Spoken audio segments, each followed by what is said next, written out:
이화 줄거리. 아버지의 첫째 부인인 노부인은 위안을 자신의 배로 낳은 아들처럼 따뜻하게 맞이한다. 또한 몰라볼 만큼 세련되고 예쁘게 자란 이복 여동생 아이란도 위안과의 재회를 기뻐한다. 그녀는 위안을 구식이라고 놀려대면서도 그를 다양한 파티에 데리고 다니며 신식 문물을 소개해준다. 군벌 아버지 밑에서 엄격한 구식 교육을 받고 자란 왕이안에게 이 모든 것은 새롭고 신기하기만 하다. 위안은 왕따의 집에서 친척들과 인사를 나누고 사촌 생가맹을 처음으로 만난다. 위안은 딸을 걱정하는 노부인을 위해 아이란과 함께 댄스 파티에 동행하고 노부인의 공고를 따라 학업을 이어나가기로 한다.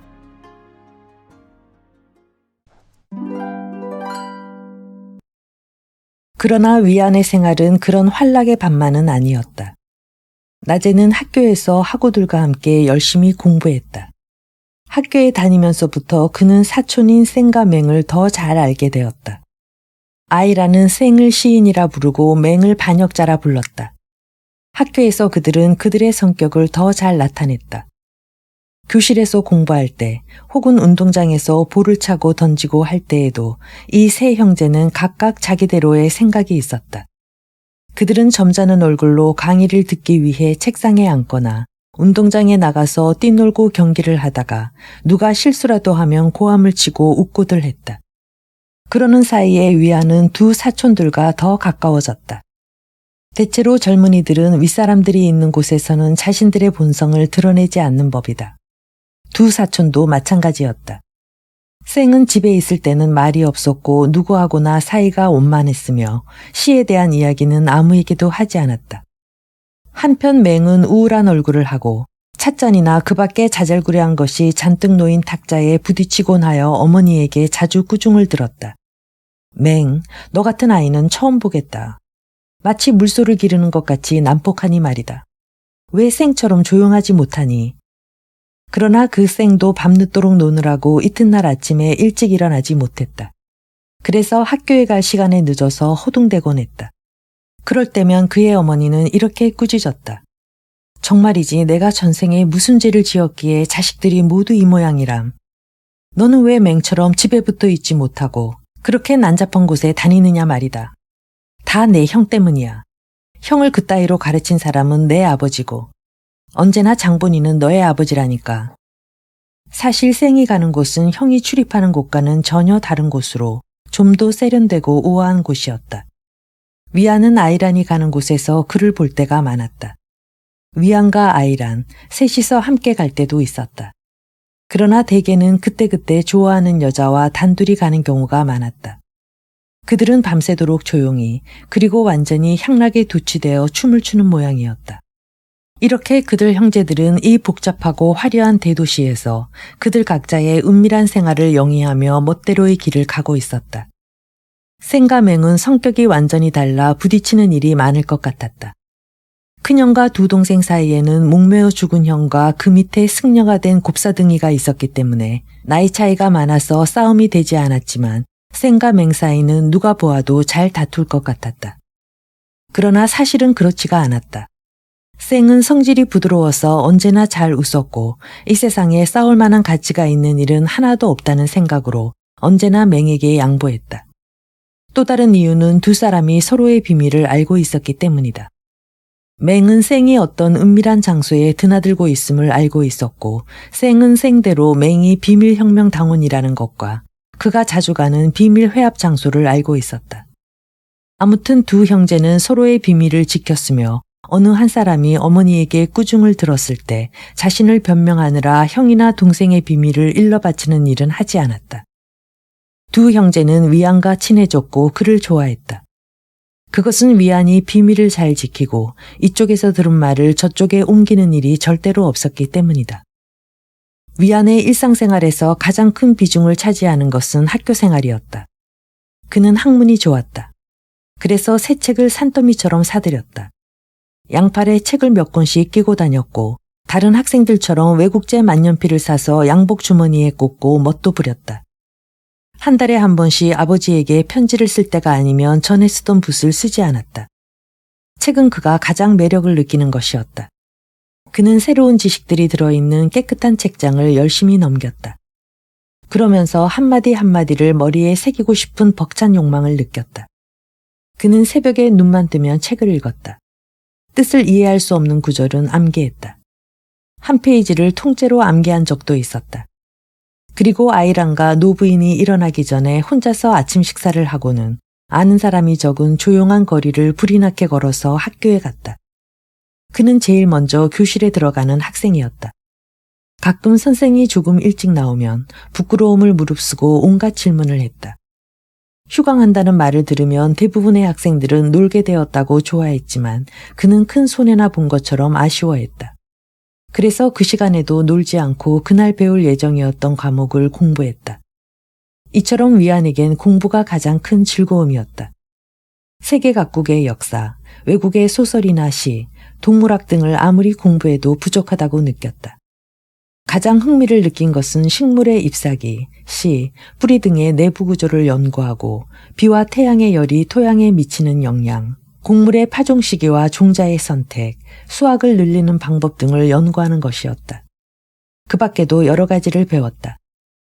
이렇게 배울 것이 너무 많아 먹고 자는 시간조차 아까울 정도였으나 그의 젊고 건강한 육체는 많은 음식과 수면을 요구했기 때문에 그것만은 부득이한 노릇이었다.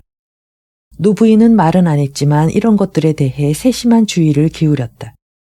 위안은 거의 눈치를 채지 못했지만 노부인은 그가 즐기는 음식을 식탁에 내놓곤 했다. 위안은 사촌들과 자주 만났다. 그들은 어느새 위안의 생활의 일부분이 되어 있었다. 특히 생은 그와 같은 반이었는데 신화 문장을 지어서 자주 낭독했고 선생에게 칭찬을 받기도 했다. 그럴 때면 위안은 선망의 눈초리로 그를 바라보곤 했다. 생은 겸손하게 고개를 숙였으나 위안은 그와 같이 운이 잘 맞는 아름다운 시를 지을 수 있었으면 하고 부러워했다. 생은 비록 겸손한 태도를 보였지만 그 아름다운 입가에 미소가 떠오르는 것으로 보아 자신도 자랑스러워하는 것을 알 수 있었다. 그러나 요즘 위안은 시를 쓰지 못하고 있었다. 다른 학문에 빠져서 시를 구상할 여유가 없었다. 가끔 시를 지으려고 하면 거칠고 어색한 식구만 떠오르고 그전처럼 부드러운 시가 나오지 않았다.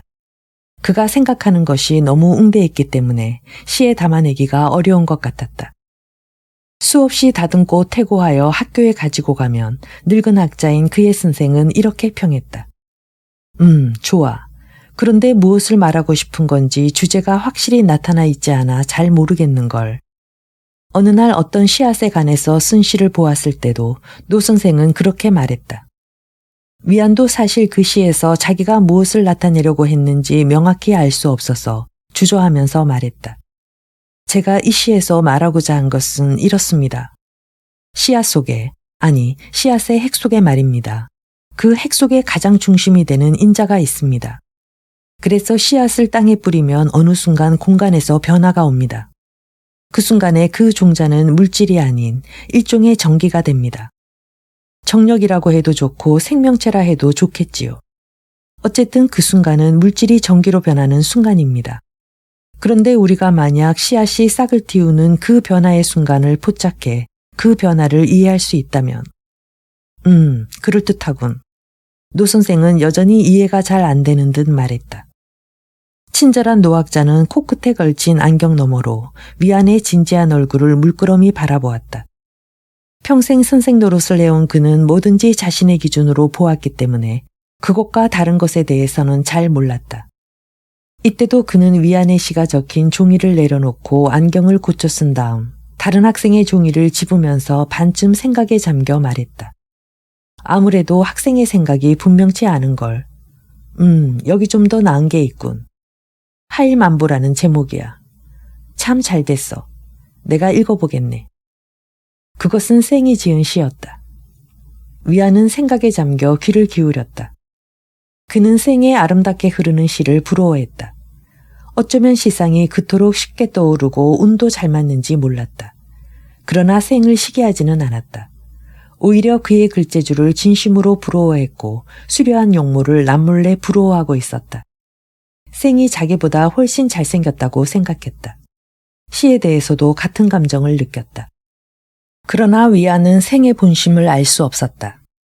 생은 누구에게나 싱글싱글 웃는 얼굴로 공손하게 대했고 개방적인 듯 보였으나 그의 속마음을 아는 사람은 아무도 없었다. 그는 칭찬과 호의에 넘치는 말을 누구에게나 아낌없이 했고 결코 말수가 적은 편도 아니었지만 그의 본심은 아무도 몰랐다. 때로는 위안에게 다가와서 말을 걸기도 했다. 오늘 수업이 끝난 후 영화 보러 가지 않을래? 대세계 극장에 좋은 외국 영화가 들어왔는데. 그래서 두 사람은 극장에 가서 3시간이나 같이 앉아서 영화를 보고 돌아왔다. 그렇게 생과 함께 다니면 즐거웠지만 돌아와서 생각해보면 생이 무슨 말을 했는지 하나도 기억에 남지 않았다. 다만 어둑한 극장에서 미소를 짓던 얼굴과 번쩍번쩍 빛나는 달걀 모양의 이상한 눈만이 기억에 남았다. 어느 날 생은 그의 동생 맹과 맹이 신봉하고 있는 사상에 대해 말했다. 나는 그런 운동에 참가할 수 없어. 아무튼 나는 혁명가는 안 될 거야. 나는 내 생명을 너무나 사랑하고 또 아름다움을 사랑해. 내 마음을 움직일 수 있는 건 아름다움뿐이야. 어떤 대의를 위해서 죽긴 싫어. 나는 장차 바다 건너 외국에 가볼 생각이야. 만약 거기가 여기보다 더 아름답다면 영영 안 돌아올지도 몰라. 그건 알 수 없는 일이지. 나는 대중을 위해서 고통을 겪고 싶지는 않아. 그 더럽고 마늘 냄새 풍기는 작자들은 죽어버리라지 뭐. 누가 슬퍼하겠어. 생은 극히 조용하고도 명쾌한 어조로 말했다. 그들이 앉아있던 극장은 호화스럽고 주위에는 화려하게 차려입은 신사숙녀들이 꽉 들어차 있었다. 모두 땅콩이나 과자를 먹거나 외국 담배를 피우고 있었다. 생의 말은 그들 전체의 생각을 대변하는 것인지도 몰랐다.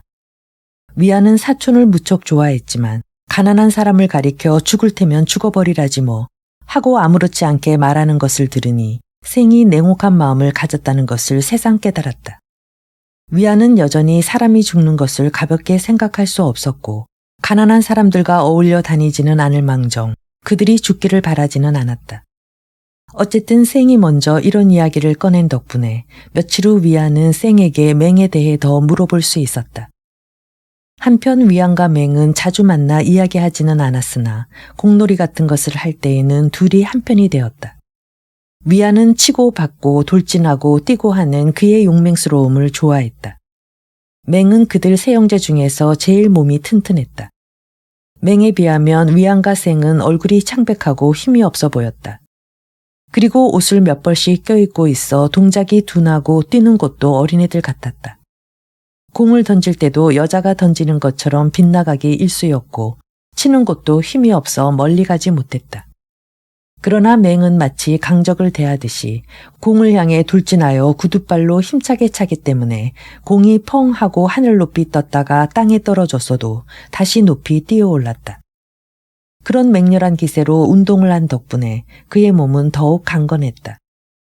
위안은 생의 아름다움을 좋아하듯이 맹의 건강한 몸도 좋아했다. 어느 날 위안은 생에게 물었다. 맹이 혁명당원이라는 것을 어떻게 알았지? 그러자 생은 말했다. 맹이 말해서 알았지. 그렇지. 맹은 항상 자기가 하는 일을 나에게 말해. 나한테만 말하는 모양인데 가끔 걱정이 된단 말이야. 그 애가 뭘 하고 다니는지 나는 식구들에게 일절 말을 안 해.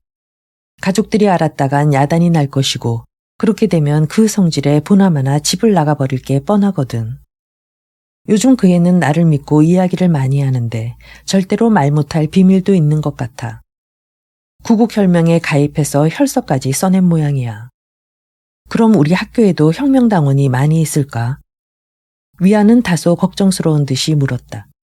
여기라면 안전할 것이라고 믿었는데 사촌의 말을 듣고 보니 불안한 생각이 들었다. 사관학교 동창생 가운데도 구국혁명에 들어간 학생이 있었으나 위안은 그 혁명단체에 가입하지 않았다. 있고 말고 여학생도 있는걸. 생의 말에 위안은 눈이 휘둥그레졌다. 그들이 다니는 학교에는 여학생들도 있었다. 이 진보적인 해안 도시에서는 남자들이 다니는 몇몇 학교에 여자들의 입학을 법률로 허락하고 있었다. 그러나 자진해서 입학하는 여자는 별로 없었고 또 입학을 하고 싶어도 부모가 허락하지 않아서 여학생의 수는 그리 많지 않았지만 그들이 다니는 학교에도 30-40명의 여학생이 있었다. 위안도 여학생을 드문드문 보았지만 대개는 이쁘지 않았고 또 책만 보는 공부벌레들이라 관심을 갖지 않았다.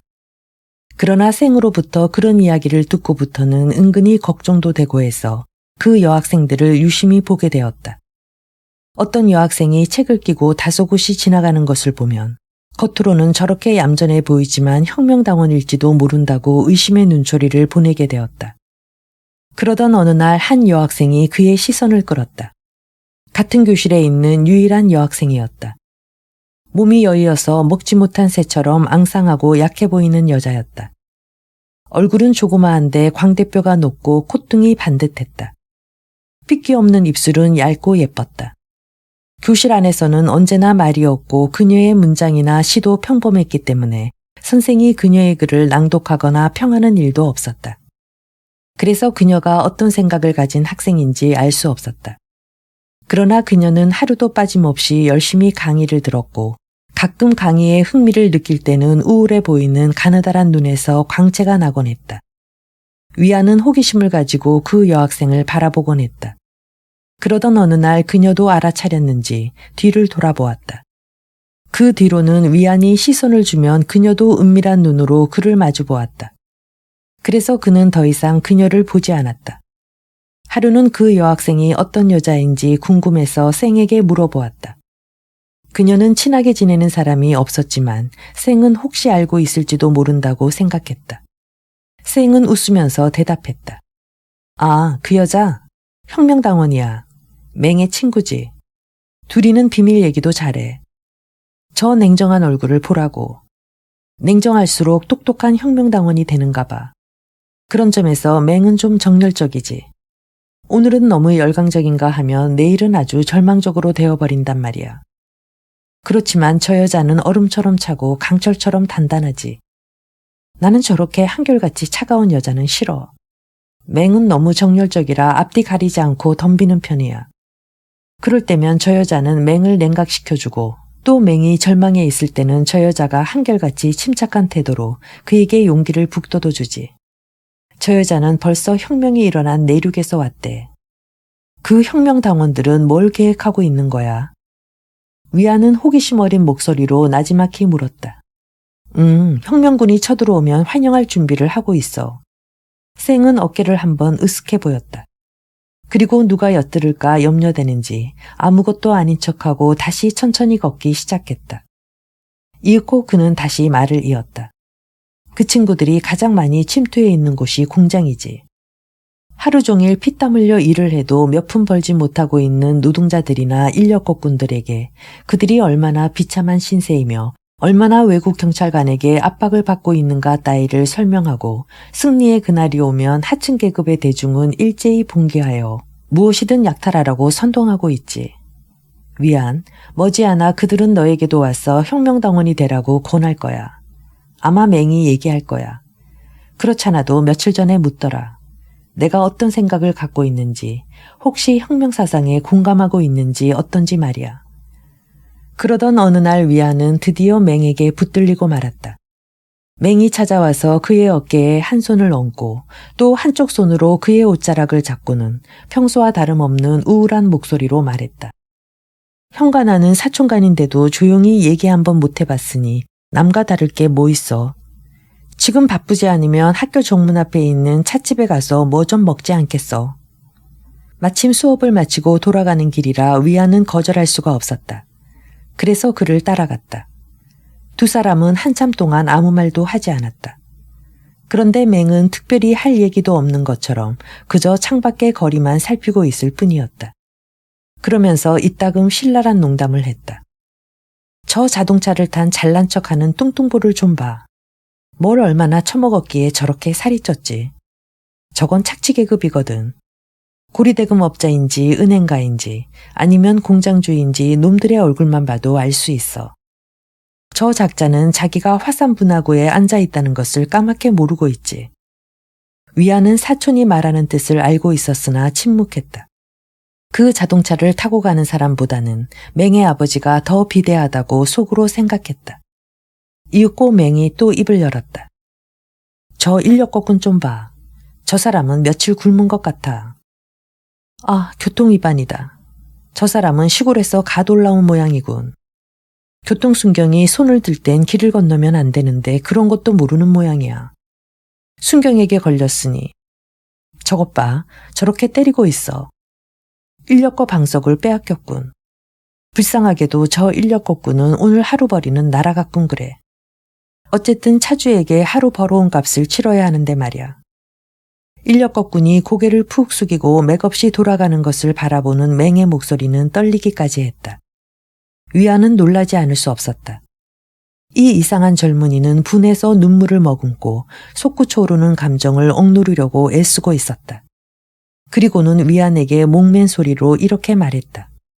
어디 얘기할 수 있는 곳으로 가자고. 저런 광경을 보고 그저 잠자코 있을 수만은 없잖아.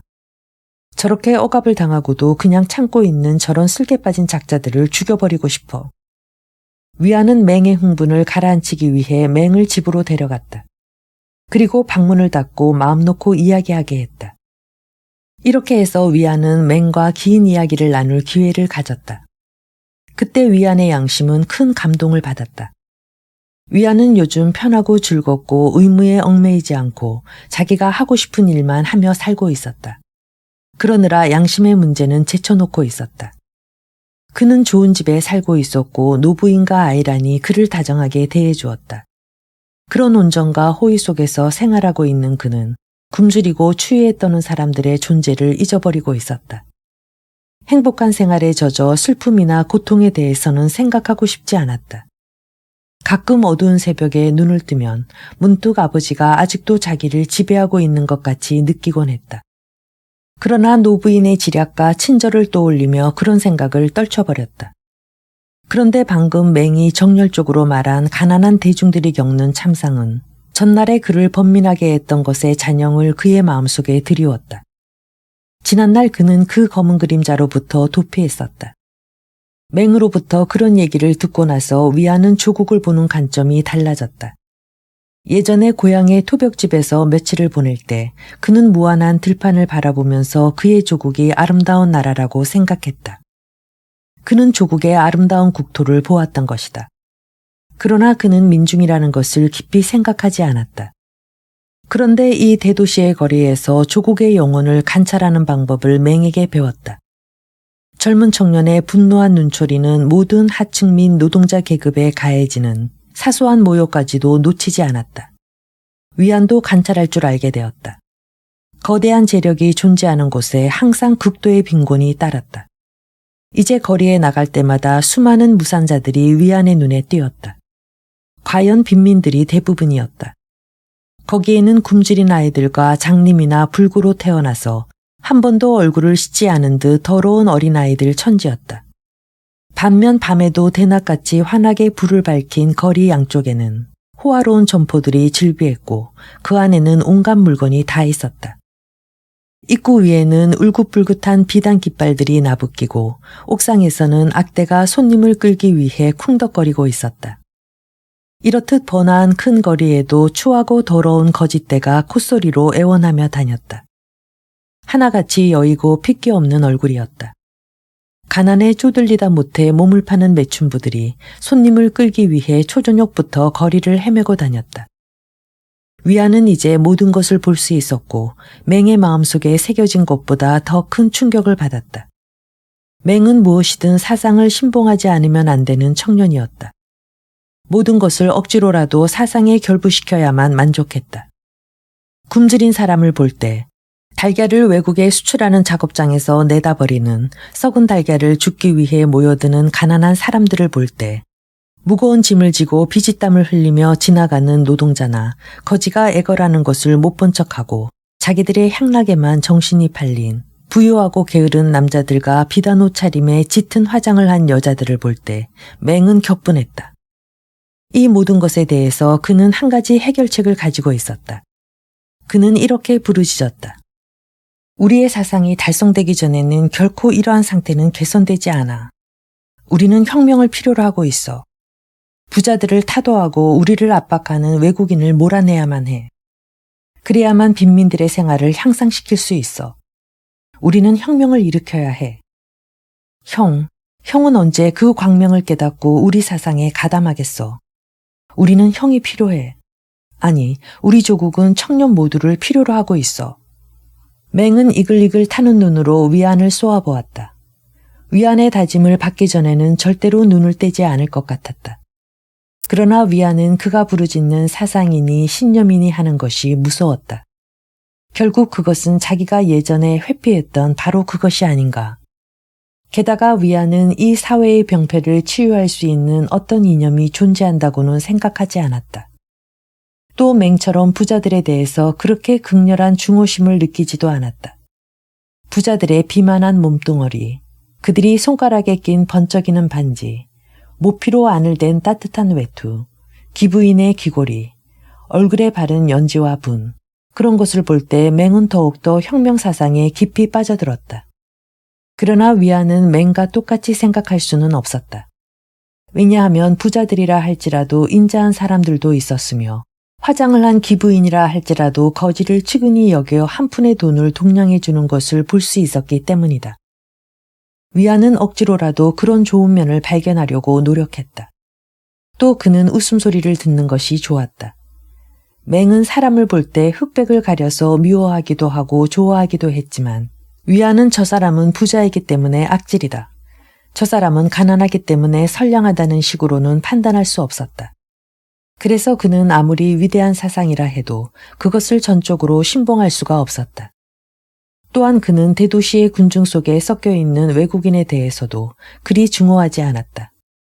이 도시는 세계 각국과의 거래가 많은 만큼 피부색이 다르고 언어가 다른 나라에서 온 사람들이 많았다. 거리의 어느 곳에서나 외국인들을 볼 수 있었다. 어떤 사람은 온순해 보였으나 어떤 사람은 밉살스러워 보였다. 술에 취한 자도 있고 부자도 있고 가난한 사람도 있었다. 부자들 가운데서도 맹이 가장 미워하는 것은 돈 많은 외국인이었다. 술에 취한 외국인이 인력거꾼을 발로 차거나 백인 여자가 행상한테 물건을 사면서 값을 깎는 풍경을 이 항구 도시에서는 흔히 볼 수 있었다. 맹은 그런 광경을 볼 때마다 분해서 치를 떨었다. 맹은 외국인들이 이 나라의 공기를 마시는 것조차 불쾌하게 여겼다. 거리에서 외국인과 마주치기라도 하면 조금도 양보하지 않았다. 그때마다 그의 우울해 보이는 기다란 얼굴은 더욱 험악하게 변했고 일부러 어깨를 으쓱거렸다. 상대방이 여자이건 남자이건 간에 외국인을 밀치고 지나간 후에는 무척 즐거워했다. 그러면서 그는 중호에 가득 차서 혼자 중얼거렸다. 저놈들 남의 나라엔 못하러 왔어. 놈들은 우리를 약탈하기 위해서 온 거야. 저놈들은 종교를 앞장세워서 우리들의 혼과 정신을 빼앗고 무역을 한답시고 우리나라의 재물을 강탈한단 말이야. 어느 날 위안과 맹이 학교에서 돌아오는 길에 몸이 가늘고 자그마한 남자와 지나쳤다. 피부색이 희고 코도 서양 사람처럼 높았는데 머리털과 눈만은 검어 백인같이 않았다. 그러자 맹은 사나운 눈초리로 그 남자를 잔뜩 쏘아보며 위안에게 말했다. 이 도시에서 제일 보기 싫은 게 저렇게 이것도 저것도 아닌 혼혈인간이야. 피는 섞여 있지만 마음이 둘로 갈라져 있는데 어떻게 믿을 수 있겠느냐 말이야. 나는 남자건 여자건 외국놈과 결혼하는 것은 딱 질색이야. 민족성을 잊어버리는 것은 도무지 이해할 수 없어. 그런 놈들은 모두 매국노니까 죽여버려야 해. 방금 지나간 저 혼혈아도 마찬가지야. 그러나 위안은 그 남자의 얼굴이 창백하기는 했지만 온화하고 참을성 있어 보이던 것이 기억에 남았다. 그래서 이렇게 말했다. 그렇지만 친절해 보이던데 나는 단지 피부가 희거나 혼혈이라고 해서 그 사람이 악인이라고는 생각지 않아. 부모들 때문에 혼혈로 태어난 건데 그 사람이 무슨 죄가 있겠어. 그랬더니 맹은 소리쳤다. 형, 놈들을 미워할 줄 알아야 해. 형은 백인들이 우리나라에 와서 어떻게 했으며 그 간악하고 불평등한 조약으로 우리 민족을 죄수처럼 압박하고 있다는 것을 몰라. 우리는 우리 땅에서 우리의 법률도 시행하지 못하고 있어. 가령 백인이 우리 중국인을 죽인데도 그들은 처벌받지 않을 거야. 그놈들을 우리 법정에 불러낼 수 없거든. 맹이 그렇게 열변을 토하고 있는데도 그다지 마음이 움직이지 않는 게 미안했던 위안은 미소를 지으며 듣고만 있었다. 맹의 말대로 그들을 미워하는 것을 이해하지 못하는 바는 아니지만 그렇게 심하게 증오감을 느끼지는 않았다. 위안은 아직 맹이 주장하는 대의에 공감할 수 없었다. 아무리 맹이 이야기해도 그는 수줍은 듯이 빙근 미소만 지었다. 노골적으로 거절하지는 못했지만 바쁘다는 이유를 내세웠다. 마침내 맹도 단념했다. 그 뒤로는 위안에게 말도 걸지 않았고 마주치면 그저 고개를 끄덕할 뿐 냉담하게 대했다. 경축일이나 기념일에 학생들이 모두 국기를 들고 애국가를 부르면서 행진할 때는 위안도 매국노라는 비난을 듣지 않기 위해 그 행렬에 끼었다. 그러나 비밀회합이나 음모에는 가담하지 않았다.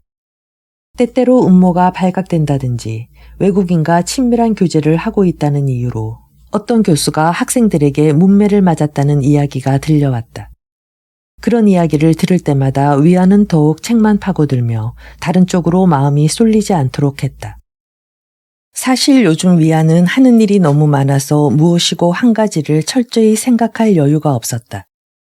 빈부의 차이가 장차 어떻게 전개될 것인지 깊이 생각해 보기도 전에 맹이 내세우는 대의가 어떤 것인지 이해하기도 전에 또 활락을 충분히 맛보기도 전에 새로운 관심사가 꼬리를 물고 나타났다. 학교에서는 배울 것이 너무 많았다. 신기한 과목들이 많았고 실험실은 그에게 과학이라는 마술의 문을 열어주었다. 화학 실험실에서 악취가 코를 찌를 때는 구역질이 날 지경이었으나 그가 만들어낸 아름다운 색채를 볼 때는 희열을 느꼈다.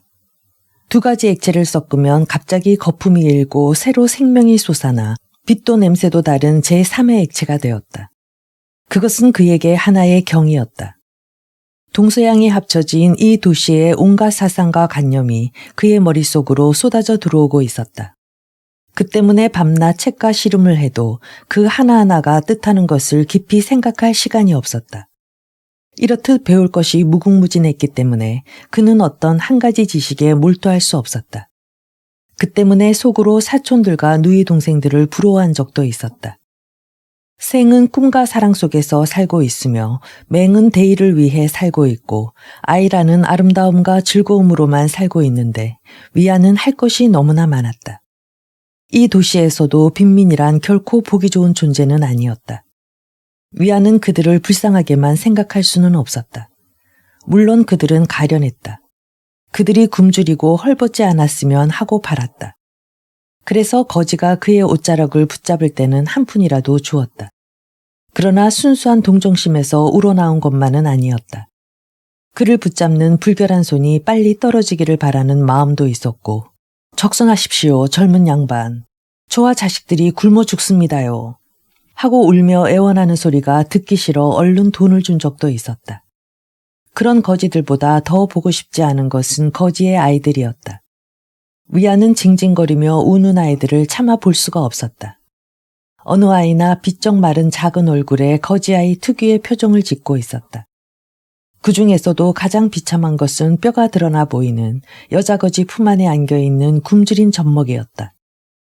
위안은 그런 모습을 볼 때면 소름이 돋을 만큼 불쾌했다. 그래서 돈을 던지기가 바쁘게 얼굴을 돌린 채 빠른 걸음으로 지나쳐버렸다. 그리고 이렇게 생각했다. 빈민들의 모습이 이토록 보기 흉하지 않다면 나도 맹의 대의에 찬동하겠는데. 그러나 그가 그의 동포로부터 완전히 유리되지 않도록 지탱해주는 것이 있었다.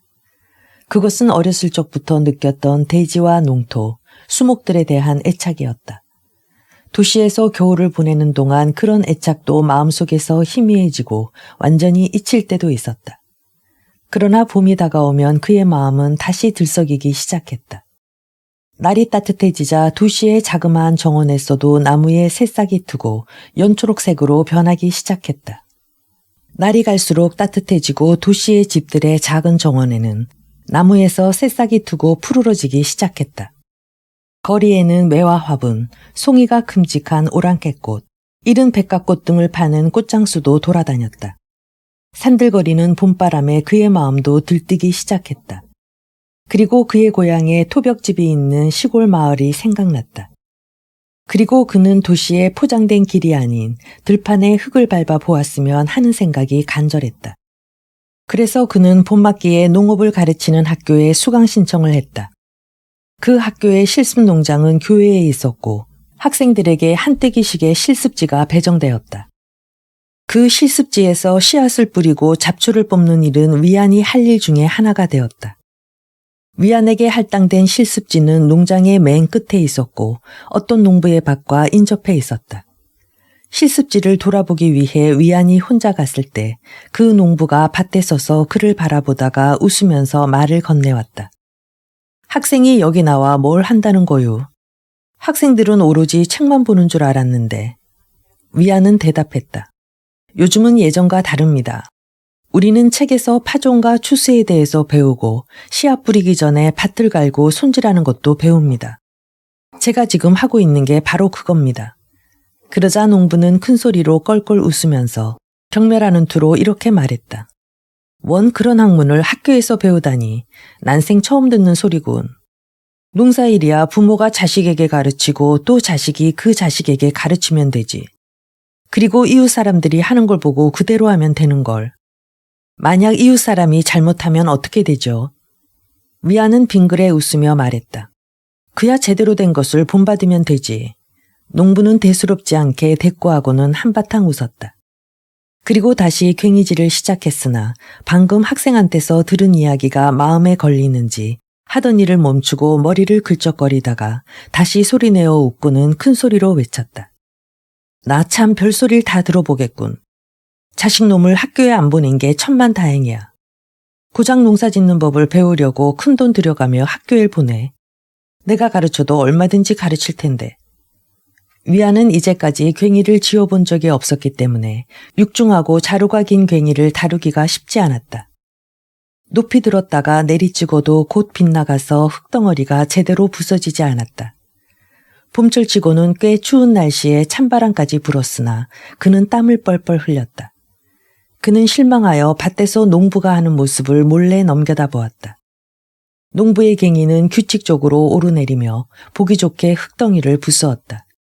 위안은 자존심이 상해 자기가 몰래 넘겨다 보는 것을 농부에게 들키고 싶지 않았다.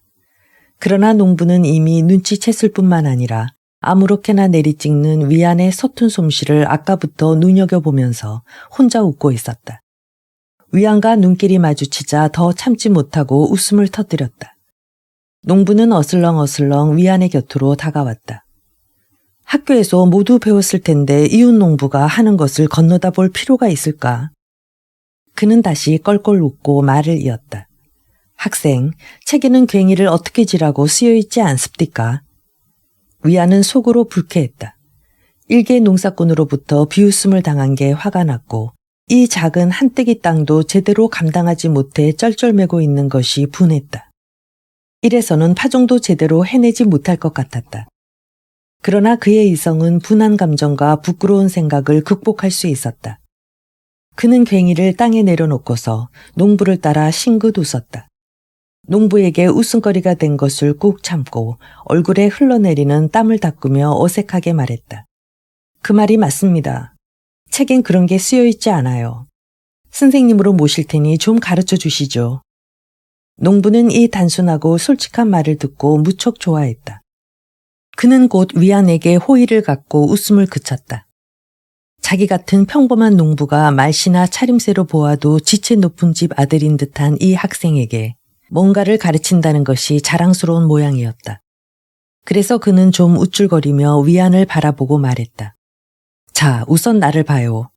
그러고 나서 학생이 하던 것과 어떻게 다른지, 어느 편이 땀 안 흘리고 손쉽게 하는지 잘 비교해 보구려. 위안은 농부의 모습을 유심히 보았다. 구릿빛의 건강한 몸을 가진 그는 우통을 벗고 바지를 무릎까지 걷어 올렸는데 발에는 집신을 신고 있었다. 바람과 햇볕에 그을린 검붉은 얼굴은 썩 보기가 좋았다. 위안은 묵묵히 얼굴에 미소를 띠면서 외투를 벗고 다음엔 웃옷을 벗고 또 소매를 둘둘 걷어 올린 후 준비 자세를 갖추었다. 그 모습을 보고 농부가 갑자기 소리를 질렀다. 마치 여자 피부 같군. 내 팔을 보구려. 농부는 자기 팔을 위안의 팔 옆으로 내밀더니 손을 펼쳐 보였다. 학생 손을 이리 내보구려. 굉장히 부르텄군. 괭이를 헐겁게 지니까 그렇지. 그렇게 지면 내 손인들 부르트지 않을까.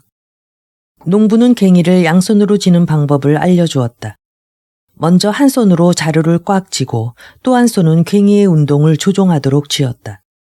위안은 배우는 것을 부끄럽게 생각하지 않고 몇 번이고 시키는 대로 따라했다.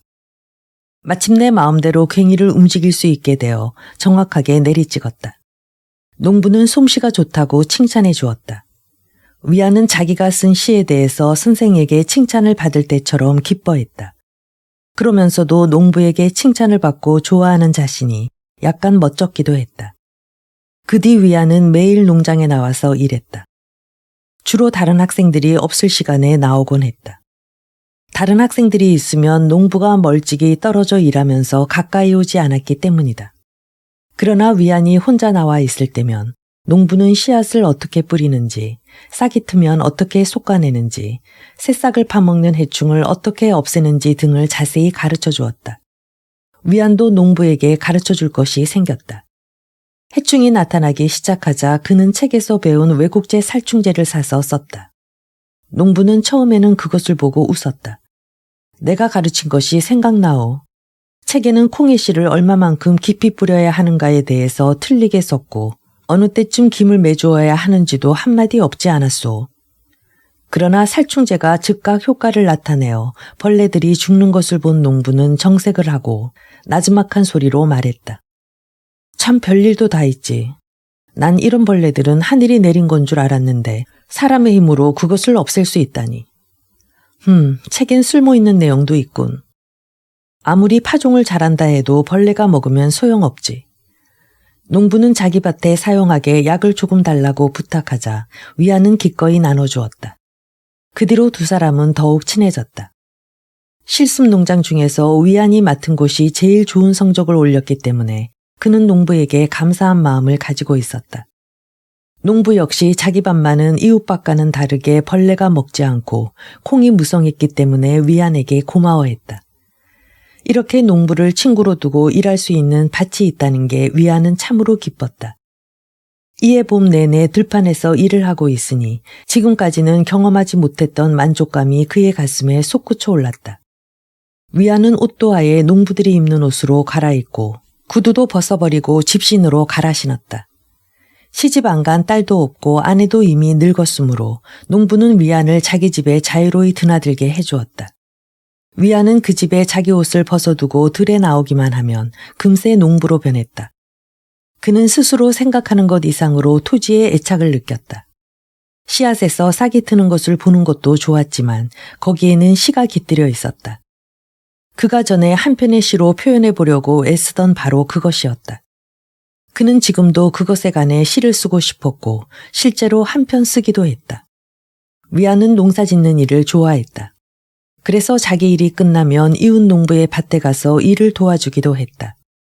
날씨가 따뜻해지자 농부의 아내는 마당에 밥상을 차려놓곤 했는데 위안은 농부의 청을 받아들여 그들 사이에 끼어 밥도 같이 먹었다. 날이 갈수록 그의 살갗은 햇볕에 그을어 건강한 갈색으로 변했다. 아이란이 어느 날 그에게 말했다. 위안, 왜 그렇게 피부색이 검어지지? 완전히 농사꾼 같잖아. 그러면 위안은 빙그레 웃으며 말했다. 난 농사꾼인 걸 뭐. 아이란, 너는 믿지 않을 거야. 그는 책을 읽을 때나 밤에 즐겁게 놀 때도 문득 농장 일이 떠오르곤 했다. 이번에는 어떤 씨앗을 뿌릴까도 생각했다. 지금 가꾸고 있는 채소를 여름에 무사히 거둘 수 있기를 바랐고 누렇게 마른 채소잎을 보면 농부들처럼 시름에 잠겼다. 때때로 이런 생각도 했다. 가난한 사람들이 전부 그 농부와 같다면 나도 기꺼이 맹의 주장에 찬동하고 발벗고 나서서 일을 해볼 수도 있을 텐데. 위안이 이 작은 농장에서 비밀스러운 만족감을 느끼게 된 일은 참으로 유익한 것이었다. 비밀스럽다는 것은 누가 왜 밭을 좋아하느냐고 물으면 사실대로 말해도 괜찮지만 누구에게도 숨겨두고 싶다는 뜻이다. 또 젊은 나이에 어울리지 않는 그러한 취미가 약간 부끄럽기도 했다. 주위의 도해지 친구들 중에는 농민들을 무지렁이니 촌뜨기니 하고 부르며 조롱하곤 했다. 위안은 친구들의 말에 신경 쓰지 않을 수 없었다. 그래서 쌩에게도 비밀로 하고 있었다. 생과는 우연히 눈에 띈 아름다운 색채나 형태에 관해선 많은 이야기를 나누었지만 이 문제에 대해서만은 꺼낼 수가 없었다. 아이란에게도 작은 농장에서 자기가 깊고 견실한 기쁨을 느끼고 있다는 얘기는 하지 못했다. 다만 노부인에게는 기회를 봐서 이야기할 생각이었다.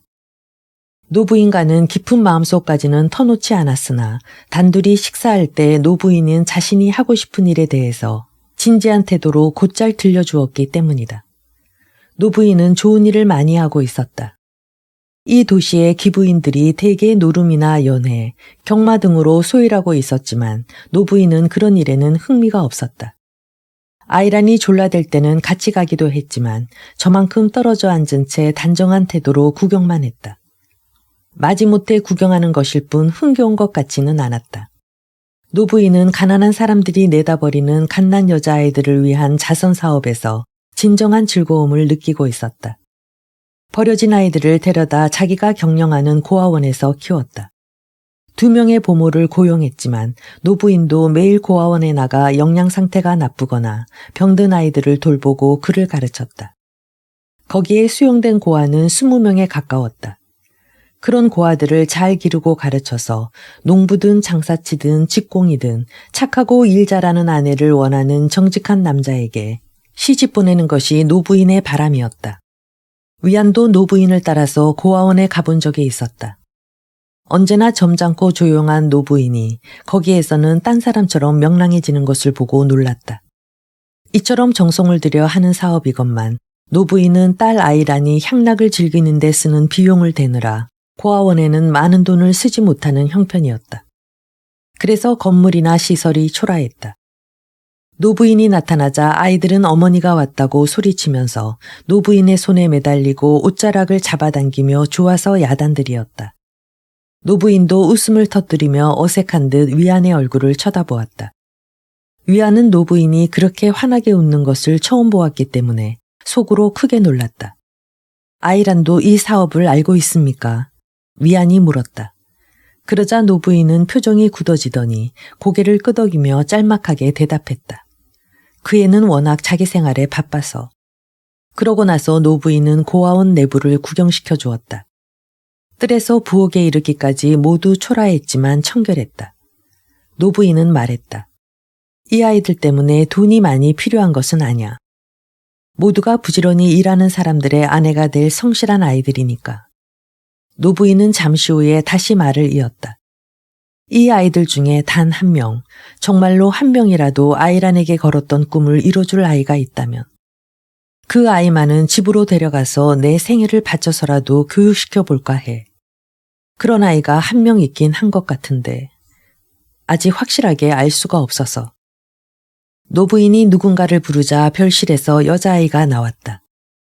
12세쯤 되어 보이는데 또래보다 조숙해 보였다. 그 아이는 꺼려하는 기색도 없이 노부인의 손을 잡고 쳐다보며 또렷한 목소리로 말했다. 어머니, 무슨 일이세요? 이 아이는 노부인은 자기를 쳐다보는 아이의 얼굴을 내려다보며 열기띤 어조로 말했다. 어떤 정신을 간직하고 있어요. 그게 뭔지 아직은 정확하게 모르겠지만 갓 태어나자마자 우리 집 앞에 버려져 있었지. 여기선 나이가 제일 많고 하여간 내가 처음으로 거둔 아이인데 글도 빨리 익히고 무엇을 가르쳐도 열심이고 끈기가 있어. 한두 해 안에 집으로 데려갈까 해. 자, 메이링, 이제 가도 좋아. 그 아이는 명랑하고 영리한 미소를 노부인에게 지어 보이고 위안을 뚫어지게 바라보았다. 소녀의 눈이었지만 깊은 인상을 주었다. 남의 마음속을 꿰뚫어 보는 듯한 맑은 눈동자였다. 그 아이는 곧 자기 방으로 돌아갔다. 이와 같은 노부인이었으므로 위안도 농장일에 대해 말하지 못할 이유는 없었다. 다만 아직 이야기할 필요를 느끼지 않았기 때문에 잠자코 있었다. 위안은 혼자 농장에서 일하는 시간이 즐거웠다. 여느 젊은이들처럼 피상적인 도회지 생활을 하는 것이 아니라 무언가 뿌리가 있는 정착된 생활을 하고 있다고 느꼈다. 마음이 불안하거나 괴로울 때면 그는 농장으로 달려갔다. 떼약볕 아래서 땀을 흘리거나 찬비를 맞으며 묵묵히 일을 하거나 혹은 이웃 농부들과 일상적인 이야기를 조용히 나누곤 했다. 해가 저물어 집에 돌아오면 어느새 번민도 초조함도 사라지고 마음이 후련했다. 그러고 나서 책을 읽거나 사색에 빠져들었다. 그런 날에는 아이랑과 그 친구들과 함께 소음과 불빛 속에서 춤을 추어도 마음이 불편하지 않았다. 그것은 대지에서 얻은 어떤 안정감이 그의 마음속에 뿌리내리고 있었기 때문이다. 이와 같이 그에게는 대지에서 얻는 안정감과 그것이 주는 끈기와 뿌리가 절실하게 필요했다. 이 봄에 뜻하지 않았던 벽에 부닥치면서 그런 마음이 더욱 들었다. 한 가지 점에서 위안은 생이나 아이란이나 맹보다 훨씬 뒤떨어져 있었다. 그들은 위안이 경험하지 못한 온화한 분위기 속에서 살고 있었다. 그들은 이 큰 도시에서 자랐고 도시의 정열이 그들의 피 속에 흐르고 있었다. 이 도시에는 젊은이들의 피를 끓게 하는 것이 얼마든지 있었다. 연애 장면과 미인의 그림이 도처에 있었고 외국 남녀의 색다른 사랑을 묘사한 영화도 얼마든지 볼 수 있었다. 또 댄스홀에 가면 얼마 안 되는 돈으로 밤새도록 여자와 함께 어울리며 놀 수 있었다. 그러나 이런 것은 극히 초보적인 자극에 불과했다. 이런 것들 외에 연애를 다룬 소설이나 시집을 작은 책방에서도 사볼 수 있었다. 예전 같으면 젊은 남녀의 정욕을 자극하는 음란한 서적이라고 해서 금에 쓸 책이었다. 그런데 요즘은 외국의 영향을 받은 청춘 남녀들은 예술인이 천재니 하는 이름으로 어디서나 내놓고 읽고 또 연구까지 하게 되었다. 그러나 어떠한 이름을 붙이든 간에 정욕을 불타오르게 하는 것은 옛날이나 지금이나 마찬가지였다.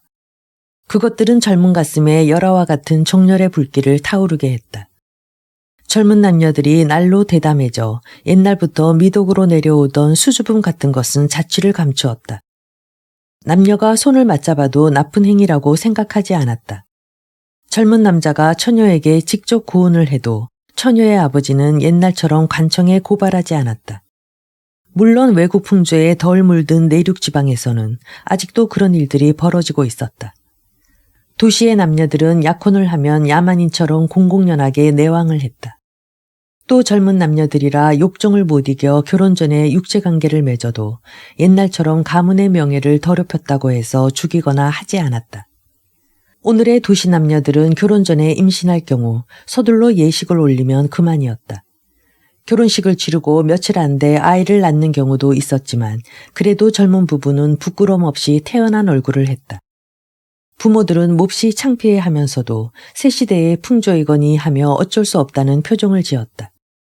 그러나 많은 아버지들은 아들의 장래를 생각하고 또 어머니들은 딸을 걱정하면서 새 시대를 저주하고 있었다. 하지만 그래도 이것이 새 시대의 현실이라 옛날로 되돌릴 수도 없는 노릇이었다. 생도, 그의 동생 맹도, 아이란도 이러한 시대에 살고 있었다. 그들은 새 시대의 일부였고 그 밖에 다른 시대는 알지 못했다. 그러나 위안은 달랐다. 왕후는 아들 위안을 완전히 구시대의 전통 속에서 길렀고 여자를 혐오하는 성질까지 아들에게 물려주었다. 그래서 위안은 여자를 꿈속에서조차 본 일이 없었다. 어쩌다가 여자 꿈이라도 꾸고 나면 몹시 수치스러워하며 침대에서 뛰쳐나와 책을 읽거나 거리를 나가 산책을 하며 음탕한 생각을 씻어버렸다. 언젠가는 자신도 다른 사람들처럼 결혼을 해서 어엿하게 자식을 낳게 될 것이었지만 현재로서는 그런 생각을 할 처지가 아니었다. 오로지 학업에만 열중할 시기였다. 아버지한테 편지를 쓸 때도 분명히 그렇게 약속했고 지금도 그 심경에는 변함이 없었다. 그런데 이해 봄에 들어서면서부터 그는 밤마다 이상한 꿈을 꾸는 것 때문에 괴로워하고 있었다. 연애라든지 여자에 관한 생각을 하는 것도 아닌데 자꾸만 음란한 꿈을 꾸었다. 꿈에서 깨어나면 수치심에 진땀을 흘렸다. 그럴 때는 얼른 농장으로 뛰쳐나가서 일을 했다. 그러고 나면 마음이 가라앉고 정신이 맑아지는 것 같았다. 농장에서 일을 많이 한 날은 밤에 꿈도 덜 꾸고 잠도 편히 잘 수 있었다. 그래서 그는 농사일을 더 열심히 하게 되었다. 그는 의식하지 못했지만 위안도 몸속에서 뜨거운 피가 끓는 청년이었다. 아니, 생이나 맹보다도 더 격렬하게 끓어오르고 있었다. 생은 그런 정열을 여러 가지 아름다운 공상으로 분산시키고 있었으며 맹은 자신이 믿는 사상에 온 정열을 바치고 있었다. 그런데 위안은 어린 시절 냉엄한 아버지 밑에서 자랐고 얼마 전에야 이 자극적인 도시에 왔던 것이다. 여자 손 한 번 잡아보지 못했던 그는 댄스홀에서 여자의 허리를 안고 손을 잡았을 때 죄책감을 느꼈다. 여자의 숨결을 얼굴에 느끼며 음악에 맞춰 여자를 리드할 때면 한편으로는 감미로움을 또 한편으로는 무섭고 달콤한 괴로움을 느끼지 않을 수 없었다. 아이란이 그를 보고 마구 놀려댈 만큼 그는 여자의 손을 잡는 둥 마는 둥 했다. 대개의 남자들은 여자의 몸을 바짝 끌어당겨 안았고 아무도 그것을 비난하지 않았다. 하지만 위안은 그렇게 하지 못했다. 그런데 아이란으로부터 자꾸 놀림을 받다 보니 그의 마음은 스스로도 알지 못하는 방향으로 움직여갔다. 아이란은 때때로 예쁜 입술을 삐죽거리며 위안에게 말했다. 위안, 참 구식이야.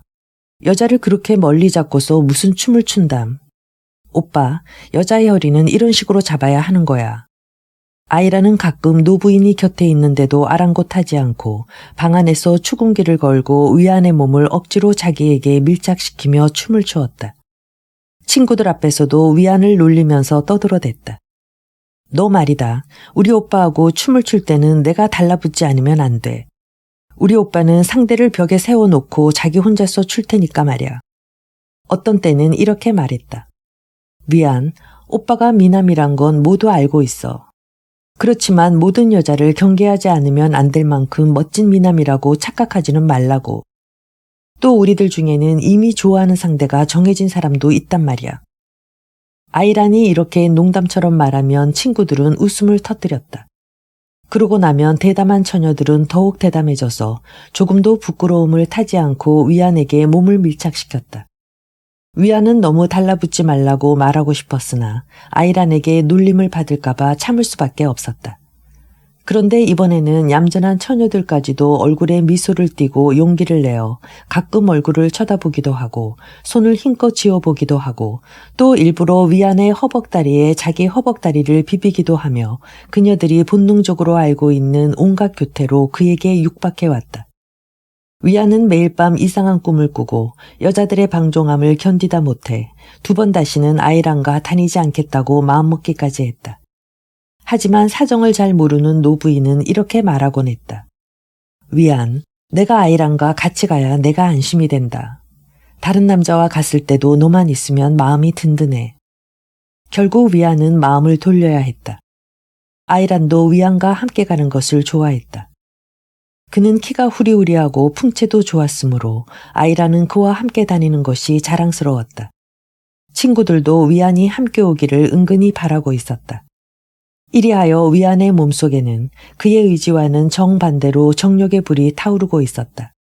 다만 그 불에는 불씨가 없었다. 그러나 마침내 그 불씨가 가해졌다. 그것은 아무도 예상하지 못했던 일이었다. 그 경위는 이러했다. 어느 날 위안은 선생이 숙제를 칠판에 써놓은 외국시를 베끼려고 교실에 혼자 남아 있었다. 쌩과 혁명당원이라는 얼굴이 창백한 여학생도 함께 강의를 듣는 교실이었다. 이윽고 필기를 끝낸 위안이 노트를 덮고 만년필을 호주머니에 꽂은 다음 막 일어서려는데 누가 그의 이름을 불렀다. 미스터 왕, 마침 잘 됐군요. 저 시의 뜻을 좀 가르쳐주지 않겠어요? 나보다 잘 알 테니 가르쳐주면 고맙겠어요. 여자의 목소리는 매우 듣기 좋았다. 아이란이나 그녀의 친구들처럼 애교 있는 목소리는 아니었으나 깊이가 있고 사람의 마음을 움직이는 힘이 있었다. 그래서 평범한 말을 해도 그 이상의 의미가 있는 듯한 느낌을 주었다. 위안이 소리나는 쪽을 보니 뜻밖에도 혁명당원인 그 여학생이었다.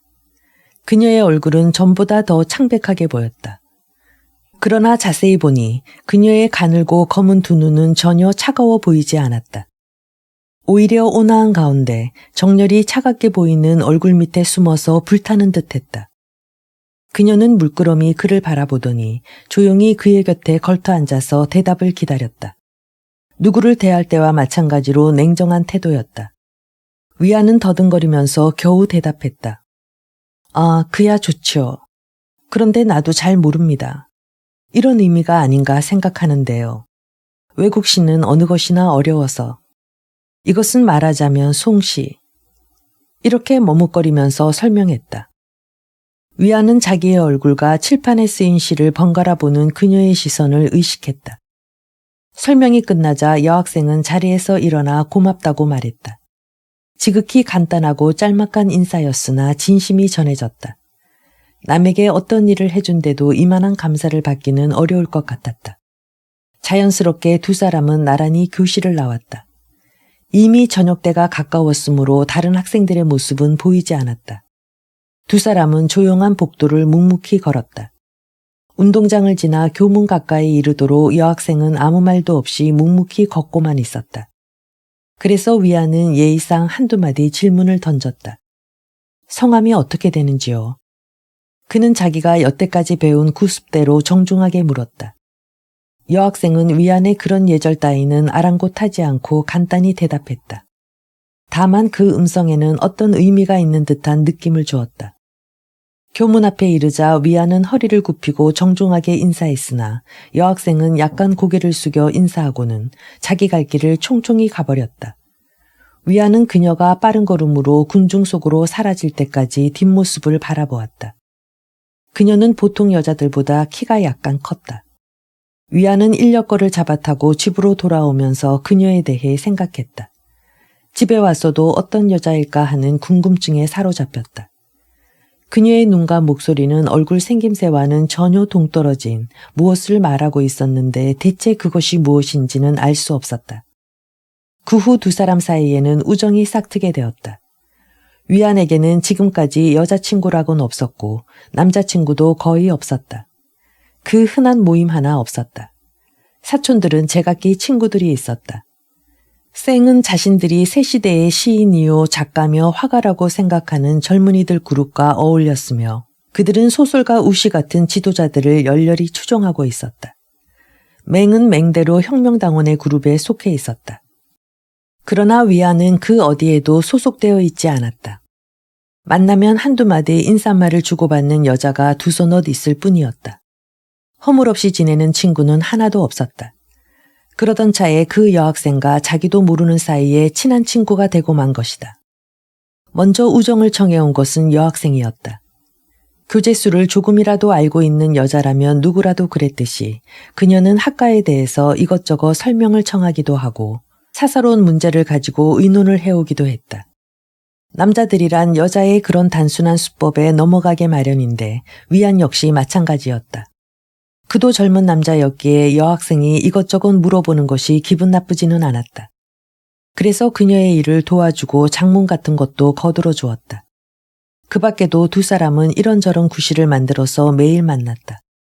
그러나 남모르게 만났다. 누가 위안에게 그녀를 어떻게 생각하느냐고 물었다면 그는 단순한 우정일 뿐 그 이상은 아니라고 대답했을 것이다. 사실 그녀는 그가 예쁘다고 느낀 어떤 여자와도 달랐다. 그는 태어나서 지금까지 어떤 여자에게도 진지하게 관심을 가져본 적이 없었고 여자 생각을 했다면 그것은 아이란처럼 예쁜 손과 사랑스러운 얼굴과 애교 있는 여성적인 매력을 갖춘 꽃같은 처녀들이었다.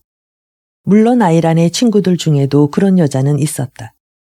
그러나 여자에게 애정을 느껴본 적은 없었다.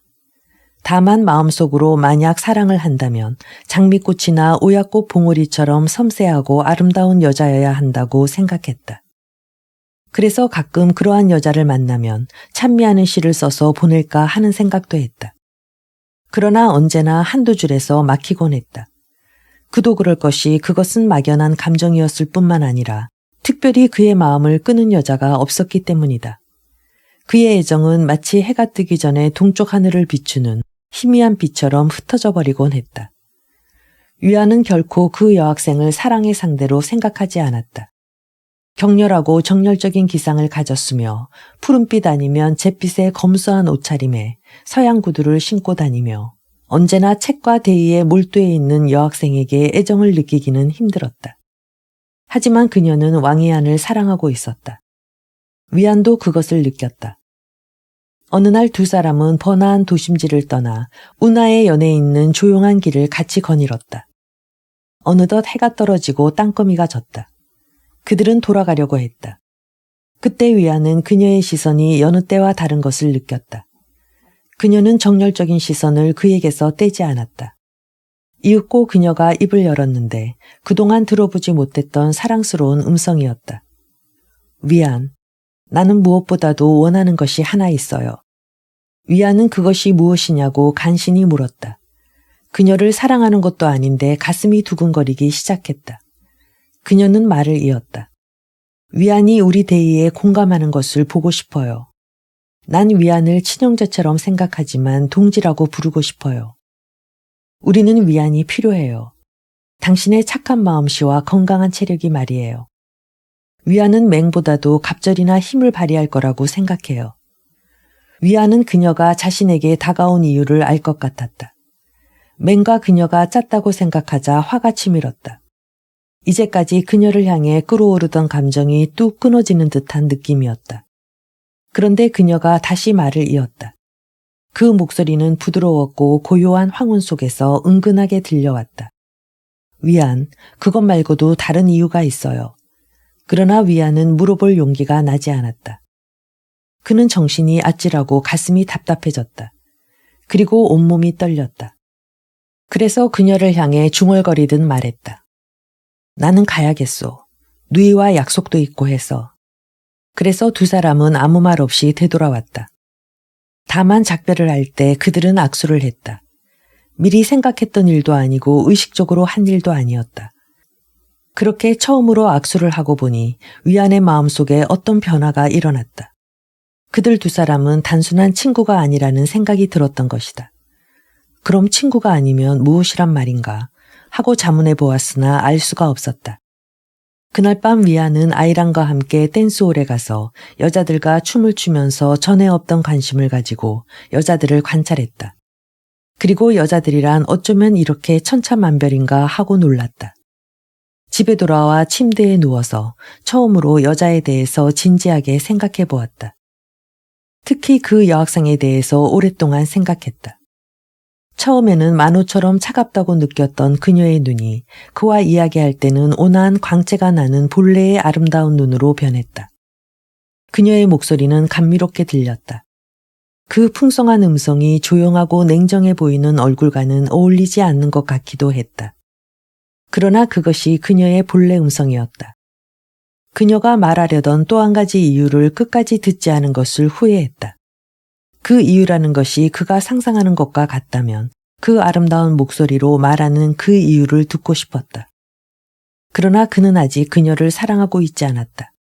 그는 그것을 잘 알고 있었다. 마지막으로 그녀의 손의 감촉이 떠올랐다. 마음과 마음이 손과 손, 손바닥과 손바닥으로 부딪혔던 것이다. 그들은 가로등도 없는 어두운 거리에서 손을 맞잡은 채로 서 있었다. 인력거가 피해갈 정도로 한참 동안 그렇게 서 있었다. 인력거꾼이 비키라고 고함을 지르기 전까지는 인력거가 오는 줄도 몰랐다. 인력거꾼이 욕설을 퍼부으며 지나가도 그들은 개의치 않았다. 어둠 속이라 그녀의 눈은 보이지 않았다. 그녀는 아무 말도 하지 않았다. 그는 잠자코 있었다. 다만 그녀의 손에 감촉만은 생생했다. 그것을 생각하는 순간 그의 가슴 속에는 불길이 일었다. 그것이 무슨 불길이든 그에게는 전혀 문제가 되지 않았다. 위안은 자기가 그녀를 사랑하지 않는다는 것을 알고 있었다. 만약 위안이 아닌 쌩이 그녀와 악수를 했다면 쌩은 다만 미소를 짓고 곧 잊어버릴 것이다. 그것은 특별한 일이 아니었다. 그는 여자의 손을 만져본 적이 한두 번이 아니었으며 더욱이 상대방이 자기를 좋아하는 것을 알면 여자의 손을 몇 번이고 만져볼 수 있었고 실증이 날 때까지 만져보고 나서 한두 편의 시나 소설을 쓴 뒤에는 그만 잊어버리곤 했다. 맹 역시 여자와 악수를 하고 그것을 오래도록 생각할 리 없었다. 그들의 당원 중에는 여자들도 있었고 젊은 남녀들은 동등한 입장에서 서로 동지라고 불렀다. 대담하고 자유로운 연애를 하는 남녀들도 많았다. 이렇게 자유롭다고는 해도 맹의 당원들은 그 자유를 함부로 행사하지는 않았다. 왜냐하면 그들은 애욕보다 더 강한 신념에 불타고 있었고 그 신념은 그들에게 깨끗한 사생활을 요구했다. 더욱이 맹은 아버지와 큰형의 음탕하고 주책 없는 생활을 보며 자란 탓에 애욕에 대해서만은 누구보다도 철저히 멀리했다. 여자와 시간을 보내는 것은 대의를 위해 바쳐야 할 정신과 육체를 좀먹는 일이라고 경멸했다. 그래서 맹은 여자 문제에 있어서는 깨끗했다. 그는 다른 동지들처럼 자유연애를 추종하고 종래의 결혼 간섭에서 벗어난 사랑의 권리를 주장했지만 그 자신은 결코 그렇게 한 적이 없었다. 하지만 위안은 그런 욕망을 잊을 만큼 열렬한 신념을 갖고 있지 않았다. 또 생처럼 여자를 가볍게 다루는 안이한 태도도 배우지 못했다. 그래서 그는 그녀가 그의 손을 꽉 잡았다는 사실을 잊을 수 없었다. 생각해보니 그녀의 손의 감촉은 정말 이상했다. 손바닥은 따뜻하고 부드러웠다. 창백한 얼굴과 말할 때도 거의 움직이지 않는 핏기 없는 입술을 보면 그녀의 손 역시 메마르고 차갑고 탄력도 없을 것 같았다. 그러나 그를 쥐었던 손은 따뜻하고 힘이 있었다. 그 손과 목소리와 눈은 그녀의 열정을 말해주고 있었다.